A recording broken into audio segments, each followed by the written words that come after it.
In today's video, I'm going to teach you how to create Discord roles. Roles are the backbone of a well-organized server. They control who can do what, help you label members, and make moderation smoother. By the end, you'll know exactly where to go and what to adjust so your community runs the way you want. First, make sure you have the right permissions on the server where you want to create roles. You'll need permission to manage roles, or be an admin. If you don't have that, ask a server owner or someone with higher permissions to grant it to your account before you continue. Next, open the server where you want to work and click the server name at the top left of Discord.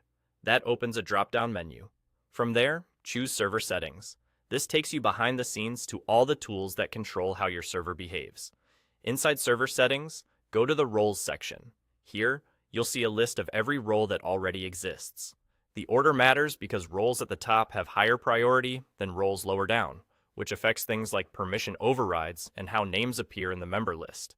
Now, click the Create Role button at the top right. This opens the role editor where you can customize everything about your new role. Start by giving the role a clear, descriptive name so everyone understands its purpose. Choose a color that stands out but still looks good against your server's theme. The color you pick can change how usernames display in chat if that role is the member's highest one. Move on to permissions. This is where you decide what members with this role can do. Things like managing channels, kicking members, or using voice activity. Be careful here. Only enable what's necessary.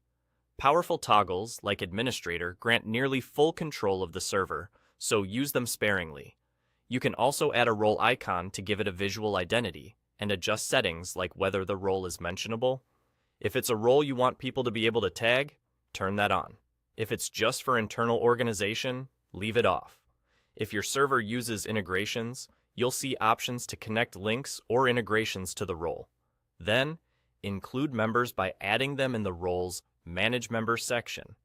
This is where you assign the role to specific people right away. When everything looks good, confirm your changes to save the role. That's it. Your new role is live, and your server just got a little more organized.